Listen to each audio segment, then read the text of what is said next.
안녕하세요. 전업투자자 와시즈입니다. 오늘은 두 번째 유튜브 수혜회사 다나와에 대해서 분석해 보겠습니다.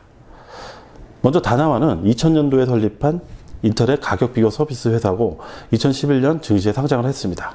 주력으로 디지털 가전과 PC 분야에 강점을 가지고 있고 보수적인 경영이 강점이라 할 수 있겠습니다.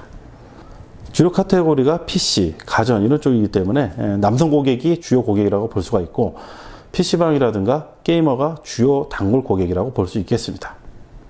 추가적으로 우리나라 이제 인터넷 커머스 시장을 좀 이해할 필요가 있는데 시장이 형성된 지 20년 정도 됐고 지금도 성장 중입니다. 그렇지만 아직까지도 치킨 게임 중이어서 우리가 알고 있는 대형 쇼핑몰들이 20년 가까이 아직까지 적자에서 허덕이고 있습니다.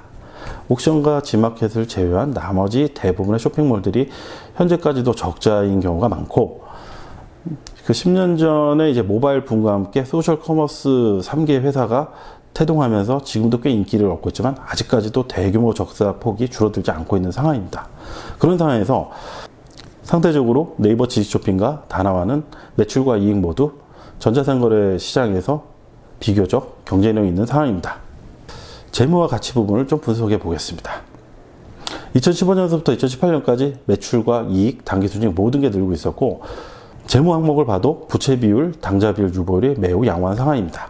그런데 여기서 또 중요한 부분이 자산 항목을 볼 때 자산 항목 중에 큰 비중을 차지하는 부분은 주석 항목에 들어가서 꼼꼼하게 볼 필요성이 있습니다.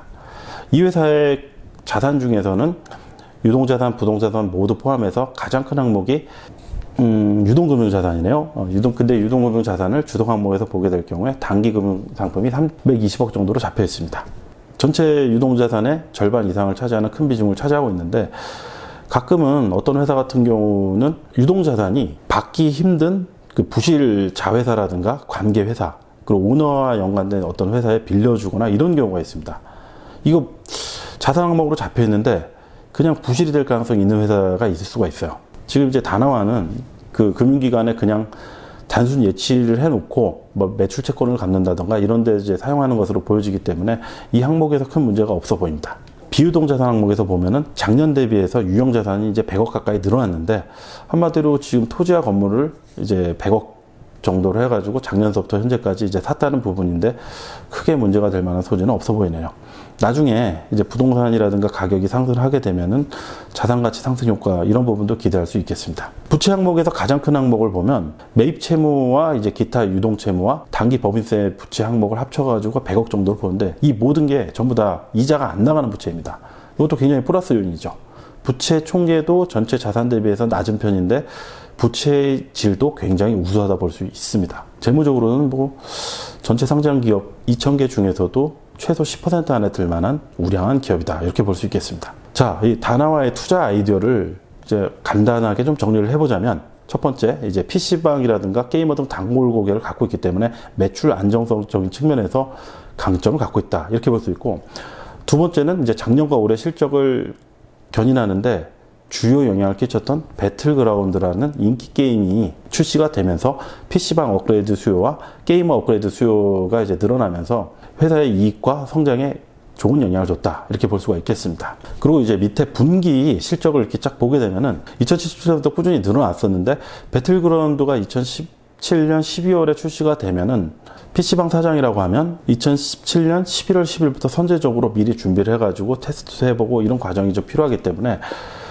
대부분 4분기 늦어도 그리고 올 1분기 초에 실적에 반영될 가능성이 높다 이렇게 볼 수가 있는데 이 올해 2분기에도 매출은 줄었지만 이익이라든가 이런 부분 좀 늘어났습니다. 근데 여기서 중요한 포인트가 가격 비교 서비스가 늘어났고 PC 매출 정도가 좀 줄어든 게 아닌가 이렇게 좀 볼 수가 있는데 이 부분은 올해 2분기 성장은 배틀그라운드보다는 1인 크리에이터 증가 이 부분이 더 영향을 미치지 않았나 이렇게 좀 한번 생각해 볼 수가 있겠습니다.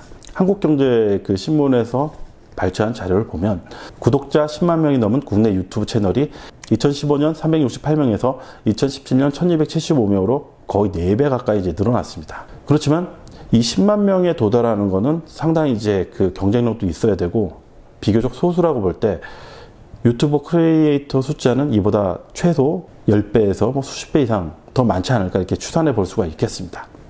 여기서 유튜버 수혜로 이제 볼 수 있는 부분이 유튜브를 하기 위해서는 촬영 장비와 편집 장비가 필요합니다.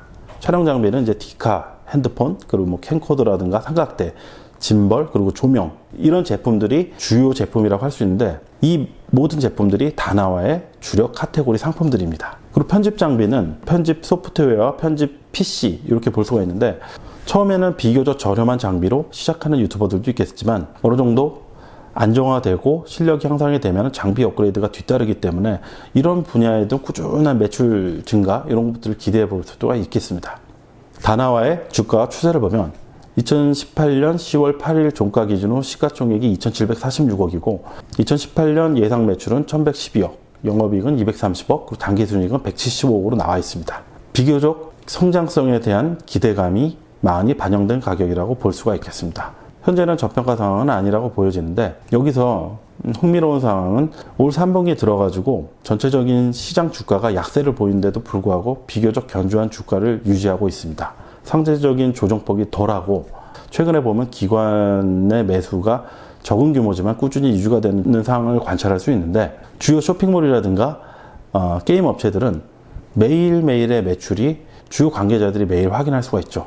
그렇게 되면 시장의 실적 자체가 바로바로 반영될 가능성도 높다, 이렇게 볼 수가 있는 점입니다. 9월이 끝난 지가 얼마 되지 않았기 때문에 3분기 매출이 집계된 지도 한 열흘이 채 안 됐는데, 주요 기관 투자자들은 다나와의 3분기 매출을 어느 정도 파악하고 있지 않을까, 이렇게 또 추론해 볼 수가 있겠습니다. 현재 주가는 2015년 바닥 대비는 거의 한 6배 가까이 상장을 했고, 2017년 기준으로 봐도 2년 동안 4배 이상 상장을 했기 때문에 좀 많이 좀 부담감을 가질 가격까지 올라왔다, 이렇게 볼 수도 있고, 주가라든가 실적이 꺾인다, 이런 측면이 아직까지 관찰되지 않았기 때문에 한편으로는 이제 상승 추세가 아직 유효하다, 이렇게 볼 수가 있겠습니다. 대신에 성장성에 대한 검증이 가장 중요한 시점이 아닌가 싶습니다. 전체적으로 총평을 해보자면, 기본적으로 좋은 회사가 시장 환경도 좋은 상황, 이렇게 평가를 해볼 수가 있겠습니다.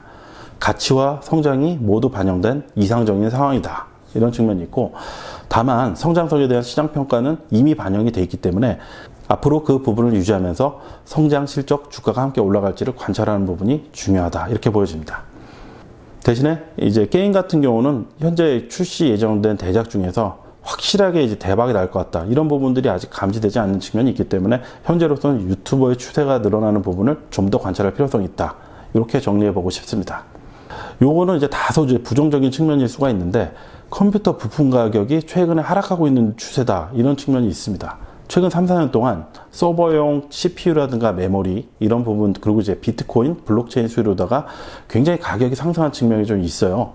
컴퓨터 부품 가격이 낮아지면 다나와도 그만큼 매출과 이익이 줄어들 수밖에 없는 구조이기 때문에 이 부분도 모니터링을 해야 합니다. 지금까지 분석해 본 내용들을 종합해서 정리해 보면, 저평가 회사가 성장성을 인정받을 때 투자자에게 아주 좋은 기회가 될 수 있다, 이런 것들을 지난 2년간 보여준 회사가 바로 다나와가 아닐까, 이렇게 생각이 됩니다. 오늘은 여기서 분석을 마치도록 하고요. 다음 방송도 유튜브로 인한 수혜 회사를 분석해 보도록 하겠습니다. 도움되셨으면 좋아요와 구독 부탁드리겠습니다.